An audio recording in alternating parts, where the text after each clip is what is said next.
اللہ اس پر آزمائش بھیجتا ہے تاکہ میرا بندہ صبر کر لے تو اس کو وہ مرتبہ عطا ہو جائے. ہائے ہائے، یعنی آزمائش مجھ پر میرے رینک بلند کرنے، میرے درجے بلند کرنے آئی، اور ہائے میری بے صبری کہ میں نے وہ سب ثواب ضائع کر دی. نہ کریں میرے پیارے اسلامی بھائی، مشکلیں آتی ہیں. اچھا پھر پتہ ہے پرابلم کیا ہے؟ ہمارا ایک اور بڑا ایشو ہے، ہم کسی کو مسکراتا دیکھتے ہیں، کسی کو اچھے کپڑے دیکھ لیتے ہیں، کسی کی بڑی گاڑیاں دیکھ لیتے ہیں، کسی کا بڑا گھر دیکھ لیتے ہیں، ہمیں لگتا ہے یار یہ کتنا مزے میں، یار میں ہی اکیلا پریشان ہوں. یہ آپ کی بھول ہے. ایک بات یاد رکھیے گا، زندگی کی گاڑی مسائل کے پہیوں پر ہی چلتی ہے. امیر کے مسئلے اور ہیں، غریب کے مسئلے اور ہیں. شہرت جس کو ملی ہے نا، اس کے پرابلمز اور ہیں. جو غیر معروف ہے اس کی پرابلم اور ہے. زمانے میں ہر کسی کو کچھ نہ کچھ ایشو ضرور ہے. یہ نہ سمجھے کہ یار یہ اتنا مسکرا رہا ہے، کیا پتہ اس مسکراہٹ کے پیچھے کتنے دکھ چھپائے بیٹھا ہے. آپ یقین کریں، بلیو کریں، ایسا نہیں ہے کہ سب لوگ 100% خوشحال ہیں. پرابلم سب کے ساتھ ہوتے ہیں. میں کیا بتاؤں آپ کو، ہمارے پاس تو لوگ دعائیں کروانے آتے ہیں نا، ایسی پرابلم بتاتے ہیں کہ پیروں سے زمین نکل جاتی ہے. بعض اوقات ہم اتنے بڑے گھر میں جاتے ہیں، اس کی گاڑیاں کروڑوں روپے کی کھڑی ہیں، ان سے ملاقات ہوئی، وہ کہتے ہیں حضرت آپ سے ایک الگ سے دعا کروانی ہے. جب وہ بیچارہ اپنا مسئلہ بتاتا ہے نا، ہمیں لگتا ہے یار ہمارا تو غم ہی کچھ نہیں ہے. کتنی بڑی آزمائش سے گزر رہا ہے، کتنی بڑی پرابلم سے گزر رہا ہے. میں آج کی آپ کو مثال دیتا ہوں. ایک ہمارے بہت اچھے بھائی تھے، آج سے کچھ عرصہ پہلے انہوں نے ہمیں ایک ماشاءاللہ پراپرٹی دعوت اسلامی کے لیے بچیوں کے مدرسے کے لیے دی، اور اس کے چند دنوں بعد ان کا وصال ہو گیا. ان کو بیچاروں کو کینسر تھا. میں ان کے گھر پہ دعا کرنے گیا. ان کے بیٹے نے مجھ سے جب گلے لگا نا تو بیٹا رونے لگا. اچھا میں سمجھا کہ بیچارہ اپنے والد کو یاد کر کے رو رہا ہے، ظاہر ہے 16 دن پہلے انتقال ہوا. اندر گئے، دعا کی، اس کے بعد میرے کان میں کہتا ہے کہ عبدالرحیم بھائی اس وقت میری زوجہ ہاسپٹل میں ہے. میں نے کہا کیا ہو گیا؟ کہ میری وائف کو بلڈ کینسر ہو گیا ہے. والد کا کینسر میں انتقال ہوا ہے. اللہ نے بڑا نوازا ہے ان کو، جیولرز ہیں. لیکن میں یقین کریں، میں آپ کو سچ بتا رہا ہوں، میں گاڑی میں بیٹھ کے میں بھی رونے لگا، کیونکہ وہ بندہ جب مجھے چھوڑنے آیا نا پھر میرے گلے لگ کے رو رہا تھا. میں سوچنے لگا یار کتنا دکھ ہے لوگوں کو، اللہ نے کتنی بڑی ہم پر مہربانیاں کی ہیں. اگر مجھے کوئی بڑی بیماری نہیں ہے، میرے بچے میرے ساتھ ہیں، میری فیملی میرے ساتھ ہے، نہیں چاہیے یار دنیا کے سارے اللہ تللے نہ ملے اتنی ساری لگژریز، صحت سے بڑھ کے کچھ نہیں ہے، مگر ہمیں اس کی قدر ہی نہیں ہے، ہمیں اس کی کوئی اہمیت کا اندازہ ہی نہیں. پوچھو ان سے، کروڑوں روپے ہیں مگر علاج نہیں ہو پا رہا. ڈاکٹر بعض اوقات مایوس کر دیتے ہیں. کتنا تکلیف میں ہیں لوگ، اور ہم ہیں کہ چھوٹی چھوٹی باتوں پر بے صبری. صبر تو کریں، اللہ کی رضا پر راضی تو رہیں. میں نے آپ کو خاندان نبوت کا واقعہ سنایا، ارے کھانے کو کچھ نہیں ہے. کاش یہ بات ہمیں سمجھ آ جائے اور ہم ہر حال میں اللہ کا شکر ادا کرنے والے بن جائیں. اور ایک اور میں آپ کو بات بتاؤں، ہم جو دنیا والوں کو بتاتے ہیں نا ہوتا کچھ نہیں ہے اس سے. مت بتایا کرو دنیا والوں کو، صحیح بتاتا ہوں، مت بتایا کرو، اپنے غم مت بتایا کرو، ثواب بھی چلا جاتا ہے. اور بعض اوقات یہ دنیا والے نا ہمارا مذاق بھی اڑاتے ہیں. ہم جب کسی کو اپنا پرابلم بتاتے ہیں نا ہمارے سامنے تو بڑے اچھے بنتے ہیں کہ اچھا ٹھیک ہے میں کرتا ہوں کچھ. بعد میں جا کے دنیا میں باتیں کرتے ہیں، آیا تھا میرے پاس ہے، اس کا یہ مسئلہ ہے، ہاں باتیں بڑی کرتا ہے، بڑی پرابلم میں ہے. کیوں بتاؤں میں دنیا والوں کو؟ نعت کا شعر ہے نا، کسی کا احسان کیوں اٹھائیں، کسی کو حالات کیوں بتائیں. کیوں بتاؤں میں دنیا والوں کو مجھے کیا غم ہے نا. میرے آقا سلامت رہے ہیں، اللہ کے حبیب علیہ الصلوۃ والسلام ہیں، اور رب عز و جل کی بارگاہ ہے، میں ادھر عرض کروں نا. کسی کا احسان کیوں اٹھائیں، کسی کو حالات کیوں بتائیں. آقا تم ہی سے مانگیں گے تم ہی دو گے، تمہارے در سے ہی لو لگی ہے. ہاں اللہ رسول کی بارگاہ میں عرض کیا، ادھر آنسو بہاؤ، نہ بتاؤ دنیا والوں کو. ایک اور کمال کا شعر ہے کہ دنیا والے تو درد دیتے ہیں، زخمی دل کی دوا مدینہ ہے. تو جب دنیا والوں نے کوئی ہمارا بھلا کرنا بھی نہیں نا ان کے ہاتھ میں ہے، شفا دینے والی ذات میرے رب کی، برکت دینے والی ذات میرے رب کی، تو اللہ سے ہی باتیں کرو نا. تو آج سے یہ ذہن بنا لے میرے پیارے اسلامی بھائی، مشکل آنی ہے تو صبر کے ساتھ وہ وقت گزارنا ہے، اللہ کی رضا پر راضی رہنا ہے. وہ بڑا کریم ہے، وہ اپنے غیب کے خزانوں سے آپ کو عطا فرمایا. توجہ بیان کی طرف رکھیے گا. اور اب آتے ہیں اس پورے واقعے سے ایک اور خوبصورت بات جو ہمیں سیکھنے کو ملی، اور وہ بات کیا ہے کہ نبی پاک کے خاندان کی سخاوت کیسی تھی. مولا علی شیر خدا کے پاس صرف 6 درم تھے، آپ نے وہ سب کے سب دے دیے. مگر آج حال یہ ہے کہ لوگ اپنی زکوٰۃ ادا نہیں کرتے. آج زکوٰۃ لوگوں کو بھاری پڑنے لگ گئی ہے. جب کیلکولیٹ کرتے ہیں کہ جناب کروڑوں روپے زکوٰۃ، تو اس کے بعد ان کو بھاری لگتی ہے. نہ کریں ایسا. یہ زکوٰۃ مال کا میل ہے، اور اگر یہ مال کا میل آپ کے مال سے جدا نہ ہوا تو یہ آپ کے مال کو بھی میلا کر دے گا. ایک بات یاد رکھیے گا، سرکار دو عالم صلی اللہ تعالی علیہ وسلم کا یہ فرمان ہے، اپنی زکوٰۃ ادا کر کے اپنے مال کو مضبوط قلعوں میں قید کر لو. اگر میں اور آپ چاہتے ہیں نا کہ میری آپ کی پراپرٹی سیکیور رہے، ہمارے مال و اسباب سیکیور رہے، تو حدیث پاک میں تو فارمولہ موجود ہے کہ اپنے مال کو زکوٰۃ دے کر مضبوط قلعوں میں قید کر لو. لیکن یہاں زکوٰۃ دینے کے لیے تیار نہیں لوگ، لمسم نکال دیتے ہیں، کیلکولیٹ نہیں کرتے. یاد رکھیے یہ مال ہی عذاب بن جائے گا اگر آپ زکوٰۃ پوری ادا نہیں کرتے. اگر ہمارے پاکستان میں سارے سرمایہ دار کچھ نہ کریں، اپنی زکوٰۃ پوری ادا کر دیں، سارے زمیندار اپنی زکوٰۃ پوری ادا کر دیں، آپ اپنی آنکھوں سے دیکھیں گے کہ غربت کتنی جلدی ختم ہوتی چلی جا رہی ہے. میں نے ایک بار کیلکولیشن کی، ذرا سنیے گا. پاکستان زرعی ملک ہے، ٹھیک ہے، اور اس کی زراعت کی جو کیلکولیشن ہے وہ انٹرنیٹ پر موجود ہے. You can search with your self. آپ چیک کر لیں کہ 2023 میں پاکستان کی ٹاپ 20 کراپس کون کون سی ہوئی ہیں. آپ انٹرنیٹ پر خود ڈھونڈ لیں, آپ کے سامنے اس کراپ کی کیلکولیشن بھی آ جائے گی کہ اتنے ملین ٹن, اتنے جناب کروڑ کیجی جو ہے وہ گندم ہوا, تو کاٹن ہوا, تو فروٹس ہوئے, تو شوگر ہوئی. پاکستان کو اللہ نے بڑا نوازا ہے. شریعت کا حکم کیا ہے؟ جس اللہ رسول کی ہم بات کر رہے ہیں, جس اسلام کو ہم نے قبول کیا ہے, شریعت کا حکم یہ ہے کہ اگر آپ کی فصل اگتی ہے تو اس فصل میں اگر بارش کا پانی ہے اور آپ اپنا پانی پرچیز نہیں کر رہے اور صرف بارش سے آپ کی فصل اگ رہی ہے, تو جتنی فصل اگی 10% عشر کیا کہتے ہیں 10ویں حصے کو, وہ آپ نے نکال دینا ہے اللہ کی راہ میں. وہ غریبوں کا حق ہے, وہ زکات ہے زمین کی. اور اگر آپ پانی ٹیوب ویل وغیرہ سے لیتے ہیں, پیسوں سے خریدتے ہیں, تو 5%. آپ بلیو کریں, میں بیٹھا کیلکولیٹر لے کر کہ پاکستان کی ٹاپ 10 کراپس کتنی ہوتی ہیں, اس کی مالیت کتنی ہے, اس کی ویلیو کتنی ہے, وہ میں نے بنائی اور اس کا 5% لگایا جو دینا ہی دینا ہے. آپ یقین کریں وہ بھی خربوں روپے میں بن گیا. یہ خربوں روپے کہاں ہیں؟ اگر ہم زکات دیتے تو کتنے غریبوں کا بھلا ہو جاتا, کتنے گھر خوشحال ہو جاتے. اچھا یہ تو صرف زمین کی زکات ہے, پراپرٹیز کی زکات, اربوں خربوں روپے کے لوگ مالک ہیں. مگر جب کیلکولیٹر چلاتے ہیں نا, اوئے ہوئے ہوئے زکات جناب 10 کروڑ روپے بن جائے گی, تو پھر بھاری لگتی ہے. اللہ کے بندے, اللہ نے 4 ارب دیے ہیں تو 10 کروڑ زکات ہے نا, تو ٹینشن کائے کی ہے؟ شکر ادا کرو. اللہ نے دینے والا بنایا, مانگنے والا نہیں بنایا. مگر آج زکات بھاری پڑ گئی ہے. آپ کو پتا ہے قارون کیوں دھسایا گیا تھا؟ قارون یہ حضرت موسیٰ کا کزن تھا, یہ تورات کا عالم تھا اور بڑا عالم دین تھا. مگر جب حضرت موسیٰ نے اس کو زکات کا حکم دیا نا, اس کے پاس کتنے پیسے تھے کہ قرآن کہتا ہے اس کی خزانوں کی چابیاں ایک جماعت لے کر چلتی تھی. خزانے نہیں, صرف کیز آف دا ٹریجر, اتنا خزانہ تھا. مگر کیا ہوا یہ کہ جب حضرت موسیٰ نے اس کو کہا, جب اس زمانے پر زکات کتنی تھی؟ ابھی تو 100 پہ 2.5 ہے نا, 1000 پہ 1. آپ نے فرمایا ہر 1000 پر 1 تم نے زکات دینی ہے. اس نے کیلکولیٹ کیا تو بہت بنتے تھے. حضرت موسیٰ کے خلاف ہو گیا, زکات کا انکار کیا, اپنے خزانوں کے ساتھ زمین میں دھسا دیا گیا.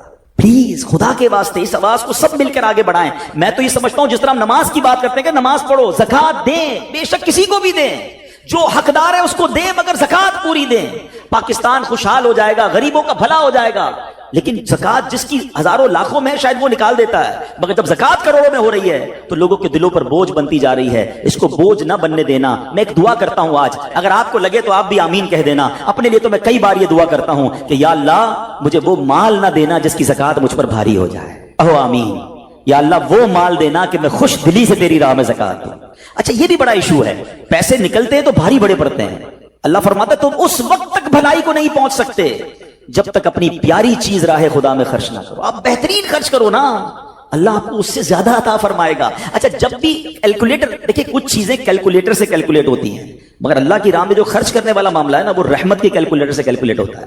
وہ میرے اور آپ کے کیلکولیٹر سے کیلکولیٹ نہیں ہوگا. آپ حساب کریں گے کہ یار مولانا صاحب کہہ رہے ہیں اللہ کی راہ میں خرچ کرنے سے مال کم نہیں ہوتا, کروڑ روپے ہیں, 2.5 لاکھ زکات دوں گا تو 97.5 بچ گئے, یہ تو کم ہو گئے. آپ اس کو کہیں نوٹ کر لیجئے, اگلے سال آپ کروڑ روپے کی زکات نہیں دے رہے ہوں گے, آپ اس سے زیادہ کی زکات دے رہے ہوں گے. یہ کیسے؟ جو بھی زکات دیتا ہے آپ اس کو پوچھ لیجئے, ہر سال اس کی زکات بڑھتی ہے. کیوں بڑھتی ہے بھائی؟ زکات تو پیسے کم ہونے چاہیے تھے. نہیں جناب, یہ میرے نبی علیہ الصلوۃ والسلام کا وعدہ ہے. ویسے تو میرے آقا جو فرمائے حق ہے, مگر اس حدیث میں اللہ کے رسول علیہ الصلوۃ والسلام نے قسم اٹھائی. آپ فرماتے ہیں میں قسم کھا کر کہتا ہوں اللہ کی راہ میں خرچ کرنے سے مال کم نہیں ہوتا. پھر تو لاک کر دو نا, پھر تو سمجھ جاؤ کہ جب نبی پاک قسم اٹھا کر فرما رہے ہیں. اچھا پھر آپ سب کو دیکھ لیں, جو بانٹ رہا ہے نا ہم ہر سال اس کا بڑھتے ہوئے دیکھ رہے ہیں, کم نہیں ہوتا. یہ بے وقوفی ہے جو یہ سوچتا ہے کہ یار دے دوں گا تو کم ہو جائے گا. نہیں. اور پھر میں آخری بات کر دوں اپنے بیان میں, جو ایک اور ایشو جو بہت بڑا ہم دیکھتے ہیں, ایک تو زکات پوری دینی ہے اور انجوائے کر کے دینی ہے, خوش دلی سے دینی ہے, مزے لے کر دینی. یہ نہیں کہ دل پر بوجھ, یار کیا کروں 1 سال ہو گیا اب تو زکات دینی پڑے گی. نہیں, یہ نہیں. دو اور انجوائے کرو, اللہ کی راہ میں خوش دلی سے دو. ایک واقعہ سن لیں, بات اور کلیریفائی ہو جائے گی. حضرت ابو جعفر اپنے زمانے کے بڑے ابدال ہیں. ان کے گھر میں ایک فقیر آیا تو انہوں نے اپنی زوجہ کو کہا کہ اپنے پاس کیا ہے دینے کے لیے؟ کہ حضور صرف 4 انڈے ہیں گھر میں, نتھنگ ایلس, 4 ایگز اونلی. کہا یہ 4 ہی دے دو. ایمان اور عقیدہ اور بلیف دیکھیں, 4 دے دو. 4 دے دیے. تھوڑی دیر بعد دروازے پر دستک ہوئی, دیکھا تو ایک بندہ ٹوکری لے کر آیا. کہا کیا ہے؟ بیگم سے پوچھا. کہا آپ کے دوست نے انڈے بھجوائے ہیں. کہا کتنے آئے ہیں؟ کہا صاحب ذرا سنیے گا, کتنے آئے؟ کہا کہ 30 آئے ہیں. کہا 30 کس حساب سے آئے؟ ہم نے تو 4 دیے تھے نا.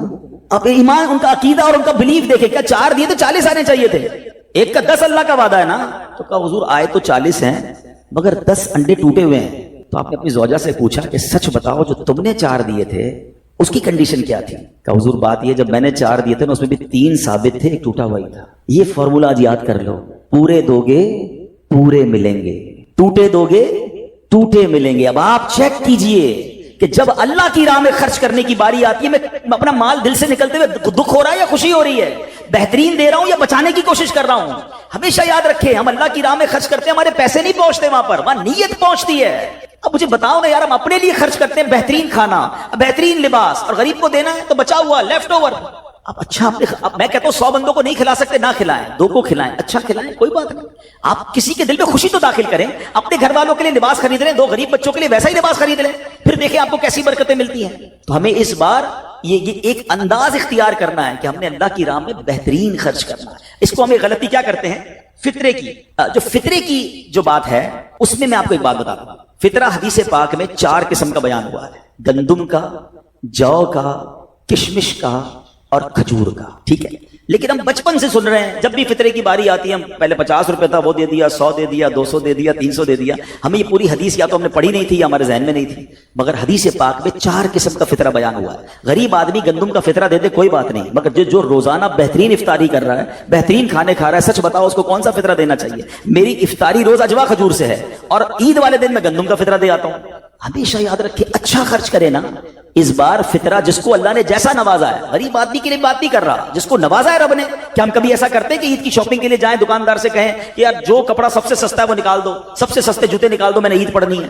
بہترین چاہیے، اپنے لیے بہترین لینا ہے، اللہ کی راہ میں لوئسٹ والا فطرہ دینا ہے. خود غور کریں، خرچ کیجئے گا، دل سے کریں، اللہ اور نوازے گا. اور یہ تو وقت ہے لوگوں کو بانٹنے کا، یہ وقت ہے مسلمان بھائیوں کا ہاتھ پکڑنے کا، غریبوں کی مدد کرنے کا. کسی کی افطاری اچھی کر دیں، کسی کی سحری اچھی کر دیں، کسی کو لباس دے کر اس کی عید اچھی کر دیں. نہ جانے کس کی دعا کے صدقے آپ کا بیڑا پار ہو جائے گا. تو اے میرے پیارے اسلامی بھائیوں، جو میں نے مولا علی شیر خدا کرم اللہ تعالی وجہ الکریم اور ان کے خاندان کا واقعہ سنایا، اس میں میسج ہی یہ تھا کہ سخاوت اس کو کہتے ہیں. یہ ہے اللہ کی راہ میں خرچ کرنا جو کیسے بلاؤں کو اور بیماریوں کو دور کرتا ہے. مگر آج حال یہ ہے، یقین جانے دکھ ہوتا ہے جب ہم ملتے ہیں لوگوں سے، ان کی ویلتھ پتہ ہوتی ہے مگر زکوٰۃ پوری دینے کے لیے کوئی تیار نہیں ہے. خدا رسول کے واسطے آپ بھی اور یہ پیغام کو عام کریں. میں نہیں کہتا آپ دعوت اسلامی کو دیں کہ زکوٰۃ تو پوری دو یار، یہ وہ مال ہے جو آپ مارے جاؤ گے، یہ مال آپ کے لیے عذاب کا باعث بن جائے گا. اور واللہ میں 2-4 دن پہلے ایک بزنس مین کے پاس گیا، بعض اوقات ہمیں بزنس مین بھی سکھا رہے ہوتے ہیں. کیا کمال کی اس نے مجھے بات کہی، وہ کہتے ہیں عبدالحبیب بھائی میرا یہ پیغام ذرا بزنس کمیونٹی تک پہنچائیے گا کہ جو زکوٰۃ نہیں دیتے نا اور جو خرچ نہیں کرتے ان کو پتہ ہی نہیں ہے وہ کتنا بڑا لاس کر رہے ہیں. میں جب سے میں نے بانٹنا شروع کیا ہے میرے مال میں ایسے برکت آئی ہے، میں خود حیران ہوں. میرے سامنے ڈیل ہوتی تھی وہ مجھے نظر نہیں آتی تھی، میں ادھر اللہ کی راہ میں صدقہ کرتا ہوں، ایسا لگتا ہے آنکھوں سے پردہ اٹھتا ہے، میرا کام ہو جاتا ہے. تو ان کو بتائیے آپ اپنا خود نقصان کر رہے ہیں اللہ کی راہ میں خرچ نہ کر کے. تو یہ ڈیوٹی ہے، بچپن سے سنا تھا اسلام کے 5 پلر ہیں، توحید، روزہ، نماز، حج اور زکوٰۃ. ہم زکوٰۃ کو تو ایسے اگنور کر بیٹھے ہیں کہ جناب دے دی اپنی مرضی سے، کوئی 5 لاکھ دیتا ہے، کوئی 10 لاکھ دیتا ہے. زکوٰۃ کس کو جاری ہے یہ بھی نہیں سوچ رہے کہ میری زکوٰۃ کا یہ مستحق ہے کہ نہیں، میں جس آرگنائزیشن کو دے رہا ہوں اس کے پاس کوئی زکوٰۃ ادا کرنے کا صحیح فارمولا ہے کہ نہیں، یا میں جس بندے کو دے رہا ہوں وہ زکوٰۃ کا مستحق ہے کہ نہیں. بس سر سے ایک بوجھ اتارنا ہے، لم سم اماؤنٹ دے دینی ہے، یہ نہیں چلے گا. خدارا یاد رکھیے زکوٰۃ پوری کیلکولیٹ کرنا بھی آپ کی ذمہ داری ہے اور صحیح مستحق تک پہنچانا بھی آپ کی ذمہ داری ہے. اور آپ بلیو کریں جس دن آپ نے یہ کام کر لیا آپ ملٹیپلیکیشن دیکھیں گے، آپ اپنے غم اور اپنی پریشانیاں دور ہوتے ہوئے دیکھیں گے. میں رب کریم سے دعا کرتا ہوں اللہ ہمیں دل کھول کر اپنی راہ میں خرچ کرنے کی توفیق عطا فرمائے. اور پھر سب سے پہلا حق آپ کی زکوٰۃ کا وہ حق ہے آپ کے اپنے غریب رشتہ داروں کا. اپنے غریب رشتہ داروں کو آپ دیجئے زکوٰۃ، کیونکہ جو اپنے رشتہ داروں کو زکوٰۃ دیتا ہے، صدقہ کرتا ہے، اس کو ڈبل ثواب ملتا ہے، ایک صدقہ دینے کا، ایک صلہ رحمی کرنے کا. اور پھر آپ کے غریب رشتہ داروں سے بات زکوٰۃ بچ جائے تو پھر میری گزارش ہے کہ دعوت اسلام کتنے بڑے پیمانے پر دنیا میں کام کر رہی ہے تو اپنی زکوٰۃ کا اپنا حصہ جو ہے اس میں ضرور عطا فرمائیں. اللہ کریم ہم سب کا جمع ہونا اپنی بارگاہ میں قبول فرمائے. آمین بجاہ النبی الامین صلی اللہ تعالی علیہ وسلم. سورہ کوثر. سورہ کوثر کا تعارف، مقام نزول. علامہ علی بن محمد خازن رحمت اللہ تعالی علیہ فرماتے ہیں سورہ کوثر جمہور مفسرین کے نزدیک مکیہ ہے اور بعض مفسرین کے نزدیک مدنیہ ہے. آیات، کلمات اور حروف کی تعداد: اس سورت میں 1 رکوع، 3 آیتیں، 10 کلمے اور 42 حروف ہیں. کوثر نام رکھنے کی وجہ، کوثر سے دنیا اور آخرت کی بے شمار خوبیاں مراد ہیں، اور جنت کی ایک نہر کا نام بھی کوثر ہے۔ اس سورت کی پہلی آیت میں یہ لفظ موجود ہے، اس مناسبت سے اسے سورہ کوثر کہتے ہیں۔ سورہ کوثر کے مضامین، اس سورت کا مرکزی مضمون یہ ہے کہ اس میں اللہ تعالیٰ نے اپنے حبیب صلی اللہ تعالی علیہ وآلہ وسلم کی مدحت بیان فرمائی ہے، اور اس میں یہ مضامین بیان ہوئے ہیں۔ نمبر 1، اس کی پہلی آیت میں اللہ تعالیٰ کے اس فضل و احسان کا بیان ہے جو اس نے اپنے حبیب صلی اللہ تعالی علیہ وسلم پر فرمایا۔ نمبر 2، دوسری آیت میں نبی کریم صلی اللہ تعالی علیہ وسلم سے فرمایا گیا کہ اللہ تعالیٰ کے فضل و احسان کے شکریے میں نماز پڑھتے رہیں اور قربانی کریں۔ نمبر 3، تیسری آیت میں فرمایا گیا کہ جو اللہ تعالیٰ کے حبیب صلی اللہ تعالی علیہ وآلہ وسلم کا دشمن ہے وہی ہر خیر سے محروم ہے۔ سورہ ماعون کے ساتھ مناسبت، سورہ کوثر کی اپنے سے ما قبل سورت ماعون کے ساتھ مناسبت یہ ہے کہ سورہ ماعون میں کافروں اور منافقوں کی جو صفات بیان کی گئیں ان کے مقابلے میں سید المرسلین صلی اللہ تعالی علیہ وآلہ وسلم کے اوصاف سورہ کوثر میں بیان کیے گئے۔ بسم اللہ الرحمن الرحیم۔ ترجمہ، اللہ کے نام سے شروع جو نہایت مہربان رحمت والا ہے۔ انا اعطیناک الکوثر فصل لربک وانحر ان شانئک هو الابتر۔ ترجمہ، اے محبوب، بے شک ہم نے تمہیں بے شمار خوبیاں عطا فرمائیں تو تم اپنے رب کے لیے نماز پڑھو اور قربانی کرو، بے شک تمہارا دشمن ہی ہر بھلائی سے محروم ہے۔ انا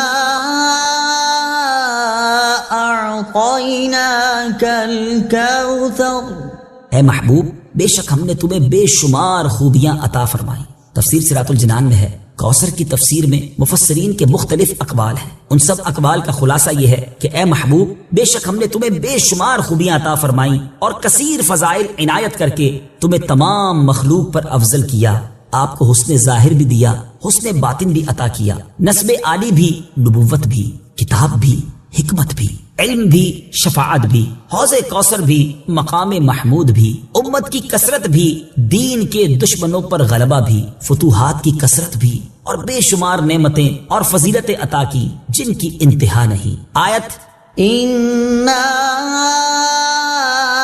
اعطیناک الکوثر سے حاصل ہونے والی معلومات، اس سے 5 باتیں معلوم ہوئی۔ نمبر 1، اللہ تعالیٰ نے اپنے حبیب صلی اللہ تعالی علیہ وآلہ وسلم کو کوثر عطا کر دی ہے، کیونکہ یہاں یہ نہیں فرمایا گیا کہ ہم آپ کو کوثر عطا کریں گے، بلکہ یہ فرمایا کہ بے شک ہم نے آپ کو کوثر عطا کر دی۔ نمبر 2، اللہ تعالیٰ کی اپنے حبیب صلی اللہ تعالی علیہ وآلہ وسلم پر یہ عطا ان کے نبی اور رسول ہونے کی وجہ سے نہیں، بلکہ آپ علیہ الصلوۃ والسلام کی ذات کی وجہ سے ہے، جو شان محبوبیت کی صورت ہے، کیونکہ یہاں یہ فرمایا اعطیناک، ہم نے آپ کو عطا فرمائی، یہ نہیں فرمایا کہ اعطینا الرسول یا اعطینا النبی۔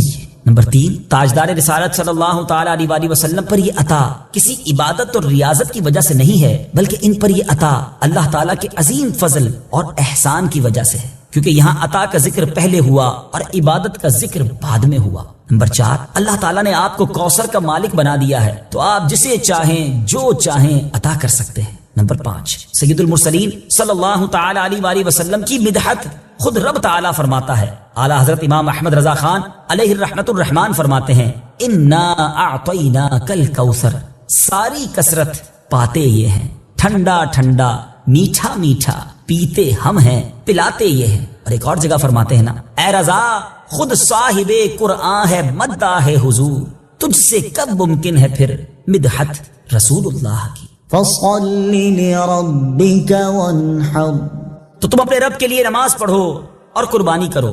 تفسیر صراط الجنان میں ہے، یعنی اے حبیب صلی اللہ تعالی علیہ وآلہ وسلم، اللہ تعالیٰ نے آپ کو دونوں جہاں کی بے شمار بھلائیاں عطا کی ہیں اور آپ کو وہ خاص رتبہ عطا کیا ہے جو آپ کے علاوہ کسی اور کو عطا نہیں کیا۔